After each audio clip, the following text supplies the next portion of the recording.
The first year we started with say around 2.5 lakh revenue. In the next year around 5.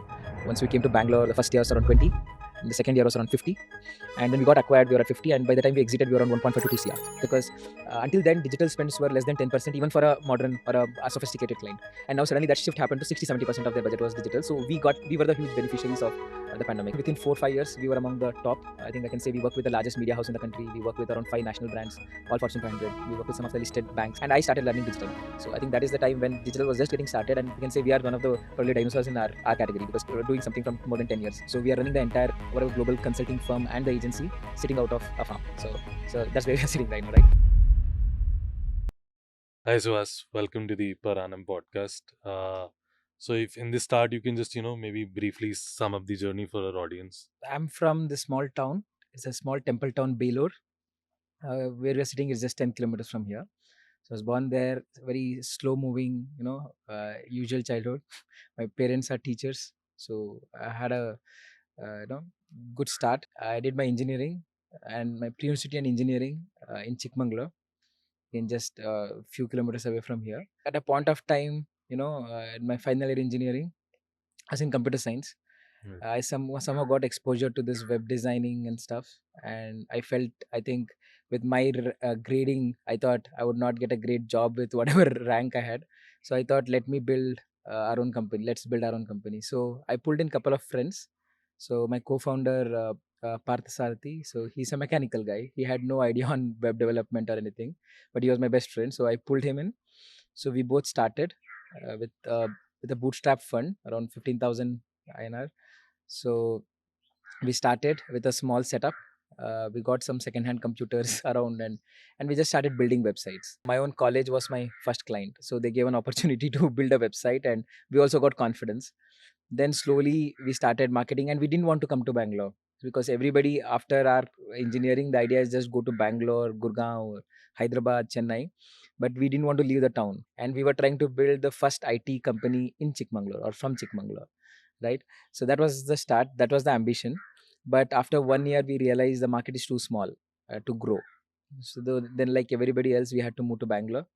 So we moved to Bangalore in 2000. So 2010 is when I finished my engineering. 2012 we were in Bangalore already. 2017, after my 2 year stint there, i uh, I exited, and we thought, and we also learned a lot of things where probably a traditional agency was going wrong, and how to probably speed up our growth. So I think that we somehow observed it. So we started Leo Digital, which is our digital agency. So, and we started in 2017.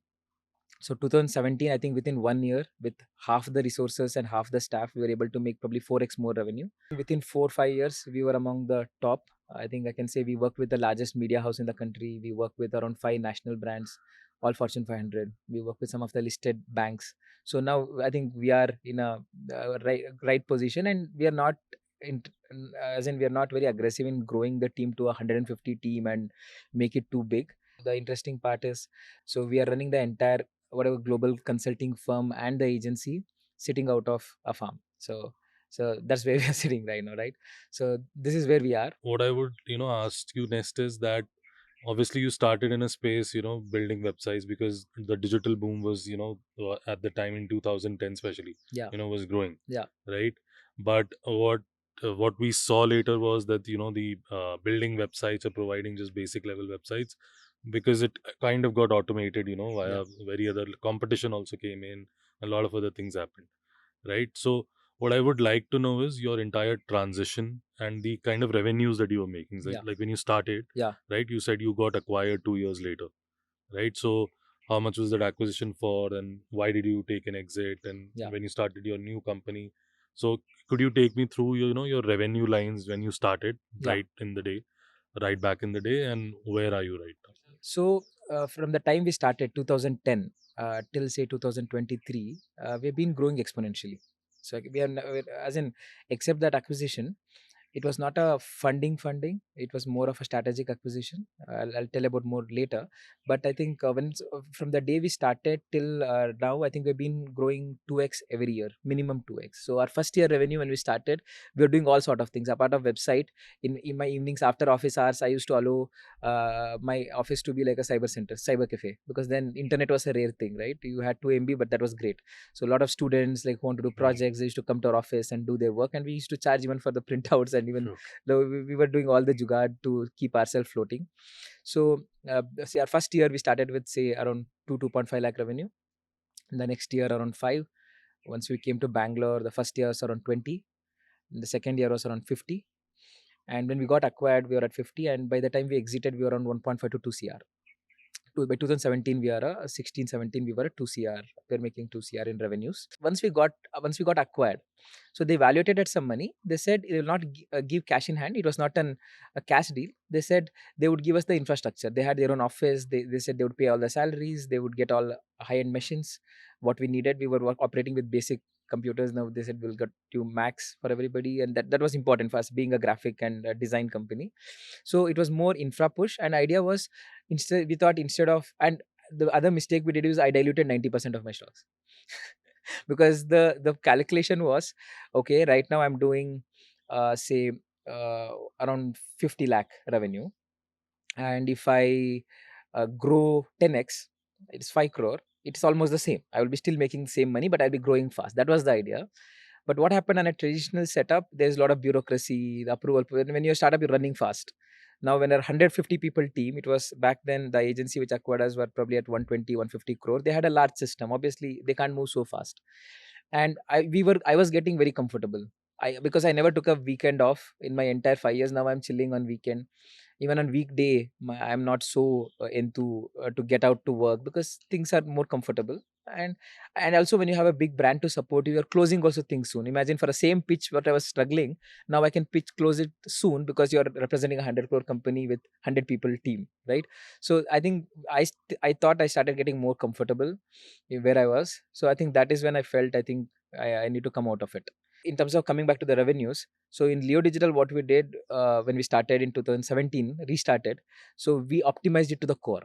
So we had partnered with a creative director back then, so who used to be damn good at what he does. He had a global exposure, so he was leading the creative division. My co-founder Parth Sarthi, he used to lead the technical division, and I started learning digital marketing. So I think that is the time when digital was just getting started, and we can say we are one of the probably dinosaurs in our category, because doing something from more than 10 years.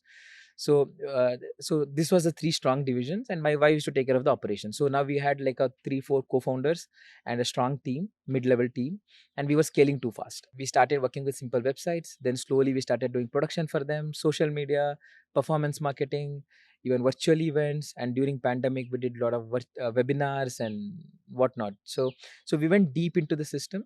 And similarly with my other corporate clients, like we started entering with one division, and we end up doing their three other divisions, right?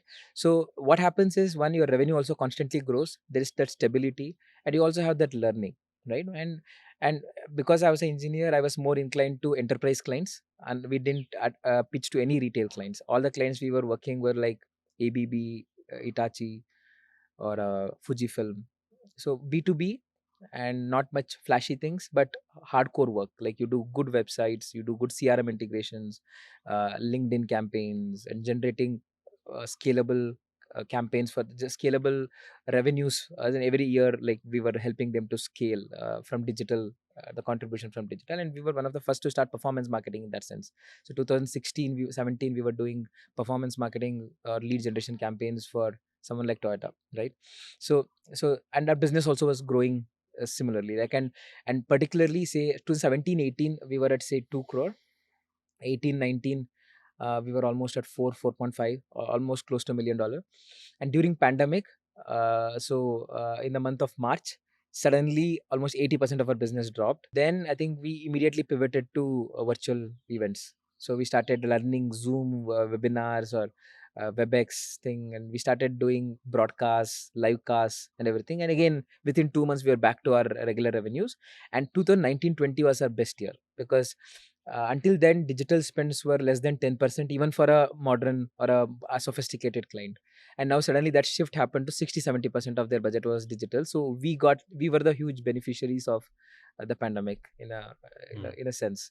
So our our media spends spiked up by 5x 10x. So we immediately crossed a $2 million benchmark during the pandemic. By the end of the pandemic, we were already doing $2 million. 2017 to 5 years, I think every 5 years in our career we have taken a pivot from web design to digital marketing after first 5 years, and now digital marketing we wanted to go to the next step. And the usual graduation for anybody in this space is thinking like a consulting firm. So we registered a firm, and in fact we acquired a small firm which was active in the banking and finance space in 2017-18. We had not done any activation with it. We just acquired and kept it, but we didn't do any business there until 2022. And we thought this is the right time to activate. It's called NXG World. So again, when we pivoted, that okay, from digital marketing, while we still that's our biggest revenue churner, digital marketing is our bread and butter, but we thought we should pivot towards consulting. So we focused on four areas. One is asset heavy companies, which, as I said, B2B we were always good at. Second was real estate, because that's a booming sector in India. Banking, because we already had 3 4 banks, public sector banks in our clientele. The other one is something around digital transformation and sustainability. So these were four sectors we selected. We partnered with some very senior executives from the industry to support us on this detailed consulting and stuff.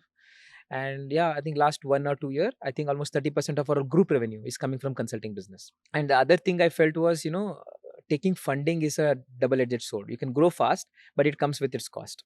So we thought we will also probably, instead of we taking fund from an investor, we thought we will set up a small fund and we will incubate startups and probably grow with them. So we just incubated a startup in ad tech space, and we have helped them to build faster. They were building with the in-house team. Now we put in our developers, our creative brain behind it. So now I think in 1 year we were able to bootstrap it, and we are already having our first few clients in the way. And we will be competing with, I think because it's a DSP, I think we'll be competing with the people in the likes of Tabula or InMobi. But we have found our niche, so it will be a bit more different in terms of strategy, but I think that is what we are focusing. So I think that is what is keeping me again, that animal instinct alive. Otherwise, again, once your company becomes of a sizable thing and you have a good team, you don't have nothing much to do. So I think now with this incubator stuff, so I'm able to talk to again new founders, new ideas, and we are building and breaking things. I think that is again, I think we are at the best part of our, I think I'm enjoying the process right now, and we are also making good money in the process. Everybody's dream, if you go on YouTube today and you find, in the case of people who are looking for early retirement, they dream of these big farmhouses that, they want to spend their time on, right? But people usually don't know how to approach it, right? And you have been doing this for quite a while now. So can you walk me through, number one, the vision behind this farmhouse, Hmm. right, that you've built, and what are the economics Yeah. involved behind building this Yeah. farmhouse, right? And how do you sustain it? How do you maintain it?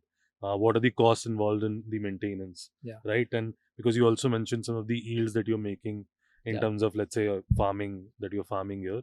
So just cover everything Sure. from that.